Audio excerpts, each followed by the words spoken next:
moved into my grandparents' house in 2016 when they decided to downsize. I was 9. They had built the place in the early 90s, and it sits on 5 acres out on the outskirts of a small southern town. Woods and open fields stretch around it, and a slow, muddy river winds past our southern fence line. On 2 sides, our property touches our only neighbor's land, an odd, crooked patch of acreage with a house that felt like it was sinking into the ground. That house was old. The original farmhouse had been built in the 1920s, and over the years, it had been added onto in all the wrong ways, like someone stapled extra rooms together without a plan. The siding was discolored and soft-looking. Every time you glanced at it, it just looked wet, even on dry days. The yard was a nightmare. Overgrown bushes tangled with vines, broken fountains surrounded by weeds, gnomes missing heads, and old trash that looked like it had been there for years. Grocery bags flapped in the tree branches. A rusted lawnmower sat in the middle of the grass like it had died mid-job and was never moved. It was the place that made you want to hold your breath when you walked by. At the time, the house was home to 2 elderly sisters, Violet and Agnes, and 3 kids. Violet was the quieter of the 2, always sitting on the porch in a faded green rocking chair, just watching the trees. Agnes was sharper and more active, but she still moved like her bones hurt. Both women were in their 70s at least. The kids were their grandchildren. The boy, Liam, was my age and in my grade at school. The other 2 were girls named Allison and Kelsey. They were the same age as my younger sister. Liam was weird. I didn't like him, and I didn't want to hang out with him. But we were in the same class, so we got lumped together a lot. He took that as permission to just show up at my house whenever he wanted. No knocking or texting. I'd be playing a game in my room and turn around and he'd just be there. One time, I looked out my window and saw him doing cannonballs in our pool. Another time, he walked straight into the kitchen, opened our fridge, and started eating a slice of leftover pizza with his hands like it was no big deal. When we hung out, he wasn't fun. He was obsessed with anime, like really obsessed, but I didn't watch any, so I had no idea what he was talking about. He'd say weird lines in Japanese and get mad when I didn't laugh. Sometimes he'd get this look in his eyes, like he was imagining something violent. One time he chased me with a pair of sharp garden shears, swinging them around and laughing like it was a game. Another time we were on an old wooden bridge that crosses the creek near the back of our properties, and I swear he tried to push me in. He claimed it was a joke, but the way he smiled after, I knew he meant it.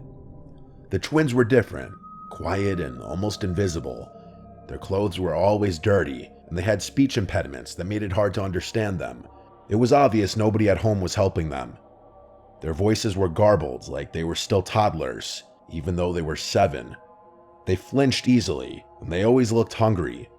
Their dad was in and out of jail, so he wasn't around. And that brings us to the mom, Teresa.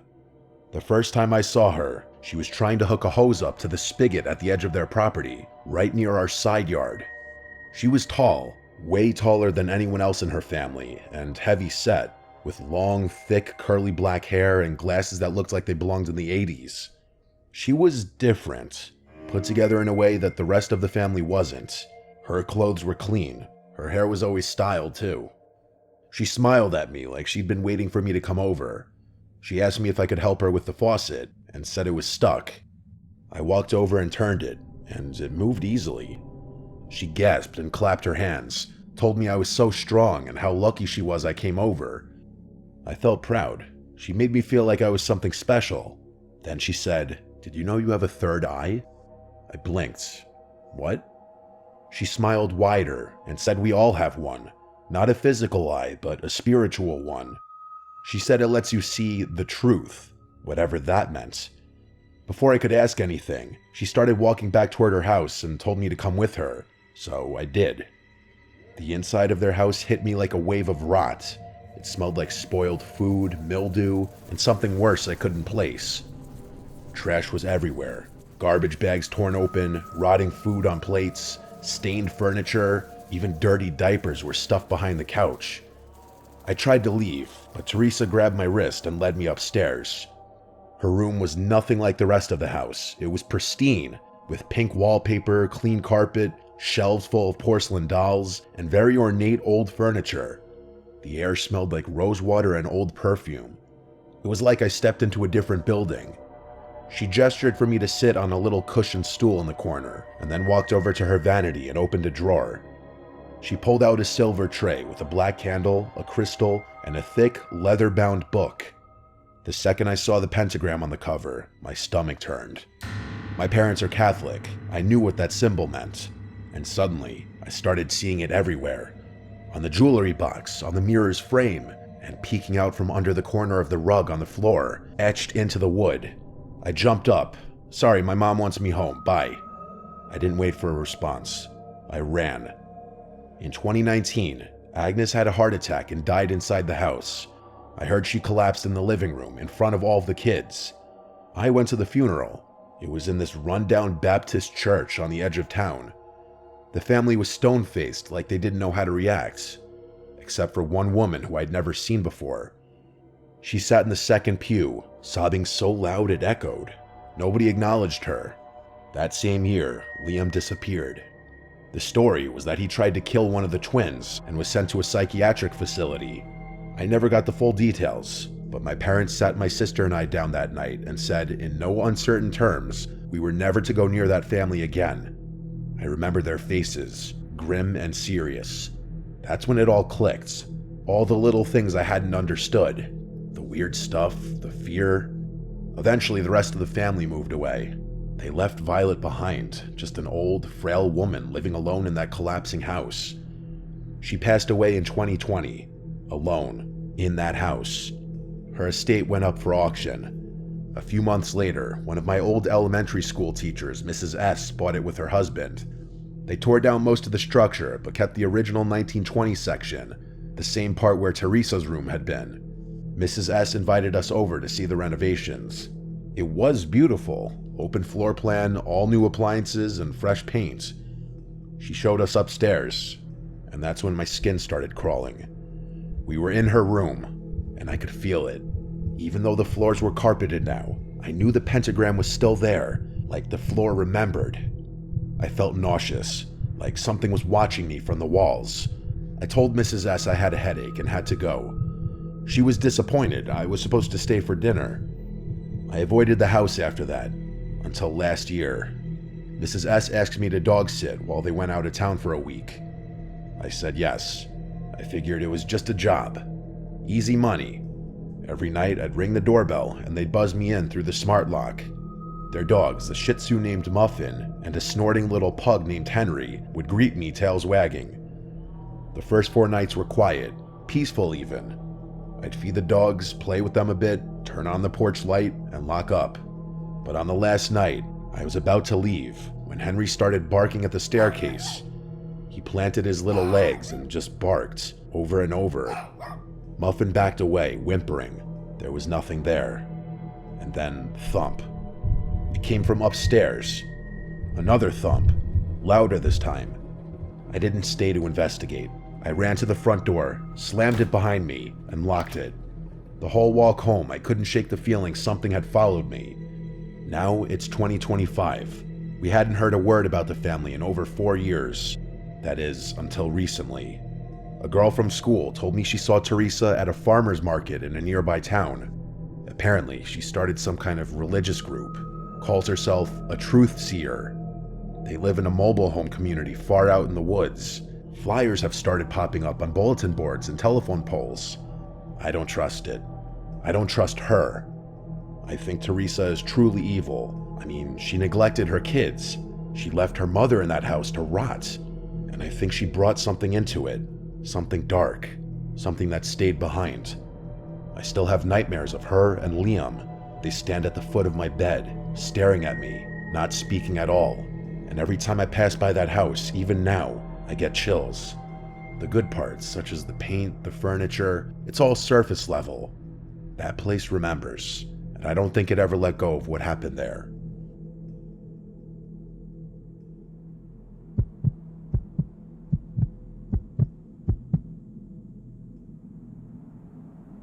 My name is Keegan. I reside in Michigan with my parents. High school was a decent timeline for me, as I had gotten to meet various new people during my time there. Obviously, I also had some people I tended to hang out with outside of school. The only time I really hung out with them was at places like my local community center, where we would work out and play basketball. Back in freshman year, it was getting close to the end of the year, and I was excited for summer break to be coming. I would be starting driver's training, and even start doing a side job to at least begin making money, so I didn't have the fastest start. I had this one friend named Clayton. I would usually hang out with him at least once a week. He was a grade lower than me, his final year of junior high. We were to some extent good friends, and my dad and I even took him to a Detroit Pistons basketball game at one point. He was quite a big basketball fan, so he was more than eager to attend his first game. Despite all the fun activities in the past, it was until I started becoming more busy that he was somewhat beginning to change. He would usually get a bit sad or angry because I'm not free on a specific day. He was the kind of person to have some pretty intense anger issues when he got pissed off enough. I remember this one day when I told him I wasn't free again and that I would be home cleaning. It seemed as if he would find the right days where I'm not available to hang out. I didn't check my phone until after I finished cleaning, and I found out that he removed me on Snapchat. I messaged him on Messenger, asking why he got so mad and why he decided to remove me as a friend. He assumed I was lying to avoid hanging out with him. That thought crossed my mind for a while, and I even followed up with it at times because he was starting to become more obnoxious. On occasion, I would lie and say I'm doing something, going somewhere, or already made plans with another friend. He felt so left out that one day, when the sun had set, he showed up to my apartment I was living in at the time unannounced. I asked him why he didn't text me ahead of time. Nothing. He just stared at me for a few seconds before walking away slowly. Why was he here at this hour? Why didn't he say anything? Why did he just give me this 1,000-yard stare as if I did something to offend him? I hadn't spoken to him the next day. That's also when I turned off my Snap Map on Snapchat to hide my location from him, after he apparently added me back. Some time had gone by, about a month, and he's still the same person, angry or sad when I can't pay him a visit. That's when I got a text from my friend, Nick, who I barely saw in person. He knows Clayton and his ex-girlfriend. Nick had told me some gruesome things about him and what he's done, but my heart dropped as I heard from him and Clayton's ex that he held a knife at his ex-girlfriend's throat and sexually assaulted her. I knew that he was a psycho right then and there. I removed him as a friend on all platforms without any hesitation. He texted me on Instagram before I removed him on there too. He blew up my phone with messages asking why I'm removing him. I just told him I needed some time to myself and I would add him back when I'm better, but I used that as an excuse to get away from him. That night, while I was home alone since my parents went to the next town over for dinner with some old friends of theirs, I heard a knock at my apartment door. I looked out of the peephole and no one was there. I opened the door a crack to survey the hallway, but no one. I figured it was someone ding-dong ditching. I figured they wouldn't come back. But when I randomly looked out my bedroom window, the light was burned out by the sidewalk. I noticed a small flash in the corner of my eye, and I thought it was from inside someone's car, but I felt my stomach drop when I saw a tall figure standing in front of my window. It was him. I opened my window and told him to go away and that I don't want him here. He told me to let him in so he could tell me something. I firmly said no and told him I want him gone, but when he began to move around a bit, I noticed something was in his hand. I couldn't exactly make out what he was holding until he held it up, and when I tell you I was frightened, I felt as if I was going to pass out. Because I shit you not, Clayton was holding a knife in his hand. I told him I was calling the police, but he had already taken off by the time the police had gotten there. I gave the best description of him that I could describe to the cops. I haven't heard a word about or from him since that horrific night. I honestly wouldn't be so surprised if you were trying to kill me while I was home alone. I believe he had murderous intentions. I assumed he probably ended up in juvie after what happened. Not only was I horrified from that experience, but it may have been one of the most traumatic moments of my life. Having your parents gone along with it makes it feel undeniably more unsettling. I'm glad I disconnected all contact from him when I did, because I think if I continued to remain friends with him, I probably could have ended up as one of his endless punching bags, or even worse, dead.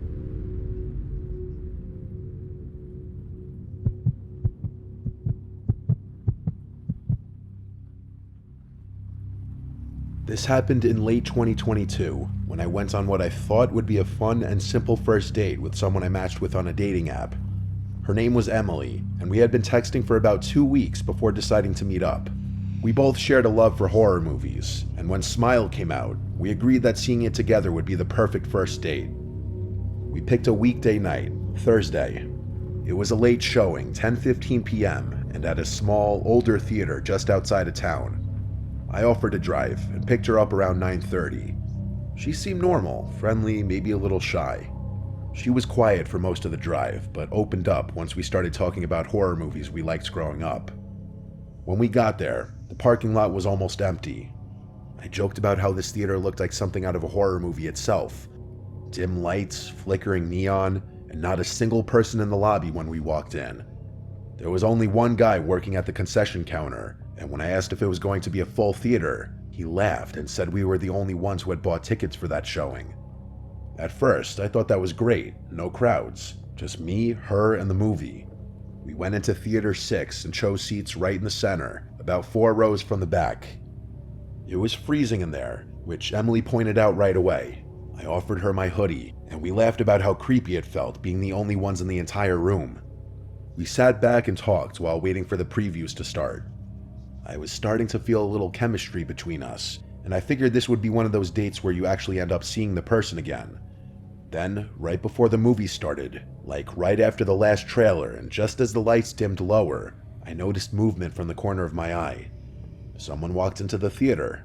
They didn't say anything or stop to look around or check their phone for seat numbers like most people do. They walked in slow, straight up the steps and sat directly behind us. I mean, directly. There were maybe 100 open seats, but he chose the one right behind me. Emily turned to look at him too, and she gave me a weird glance like, really? I kind of chuckled and said under my breath, figures. But right away, something felt off. You know that feeling when someone's eyes are burning into the back of your head? That's what it felt like. I glanced back after a minute or two. He wasn't watching the screen. He was staring at us. I only saw him for a split second, but he didn't flinch or look away. He didn't even pretend to be interested in the movie. He was just sitting forward a bit, like someone might do if they were really into a scene, but his face wasn't even turned toward the screen. It was angled right at us. At me. I whispered to Emily, "He's just staring." She nodded slowly and whispered back, "I know." We tried to ignore it for a while. The movie started, and I really did try to get into it, but every few minutes, I'd feel it again. The presence behind us. Not just someone being annoying, this was different. There was an intensity to it, like he was waiting for something. After about 20 minutes, I leaned forward in my seat and turned my head a little so I could glance back more casually. Same thing. He was still staring. He was middle-aged, maybe late 40s. He was clean-shaven, kind of pale, wearing a dark gray hoodie. Something about him just looked empty, like he wasn't even there mentally. His eyes didn't look glazed over like someone who was zoning out. From what I saw, he never blinked. I turned back around and whispered to Emily, "This guy is really creeping me out." She looked genuinely scared now. "Do you want to move?" We considered it, but where would we go? It would still be in the same room, and we were already in the best seats. Moving might make it awkward or even provoke him. A few minutes later, I felt something. The guy breathed on me. Not loud or exaggerated. It was soft, but unmistakable. A deep, slow exhale right behind my seat. I spun around, and he was leaning forward over the back of my seat, his face closer than it should have been. I stared at him and said, "Dude, can you not?" He didn't respond. He just slowly leaned back in his seat. That was it. I told Emily, "Let's move." We got up and walked down to the front corner row. It sucked and the angle was bad, but we needed distance. I could barely focus on the movie anymore, just kept glancing back every couple of minutes, and every time I looked back there, he was staring straight at us. He didn't budge. Around halfway through the movie, we heard footsteps. He was coming down the steps. Emily grabbed my arm and we both held still. The footsteps stopped a few rows above us. We didn't turn around. I don't know how long he stood there. I didn't dare look. Then, finally, he He walked back up to the top row. I whispered, "We need to leave." She nodded. We grabbed our stuff and slipped out quietly. As we exited the theater and went down the hallway toward the lobby, I glanced back through the glass window in the theater door. He was standing in the aisle now. He wasn't watching the screen. He was just standing there, still staring at us. We went straight to the front and told the concession guy that someone was acting really weird in Theater 6. His smile faded instantly, and he said, "Again?" "What do you mean, again?" I said. And he hesitated, then said, "He's been coming in randomly for like a month. Always late shows and never buys anything. You guys aren't the first ones to complain about him." I responded, "Why hasn't anyone kicked him out?" He looked uncomfortable. He said, "He doesn't technically do anything illegal. Management says unless he touches someone or breaks a rule, we can't really do much." Emily was almost in tears. She asked if someone could walk us to our car. He agreed, and one of the janitors walked us out. The guy didn't follow us that night, at least not that we saw, but the whole ride back, I couldn't shake this fear that he might have written down my license plate, that he might have followed us at a distance, watched us leave, and found out where Emily lived when I dropped her off. For weeks afterward, I was paranoid. My cop friend also told me it was a load of horseshit that they couldn't do anything about him. The theater as a business would reserve every right to kick somebody out. I avoided that side of town for a while. Emily and I talked a few times after that, but never ended up seeing each other again, unfortunately. I think we were both too shaken from what happened. I have not been back to that theater since, though I don't see any reviews on the website about the guy. I wonder just how many people have actually had the same experience.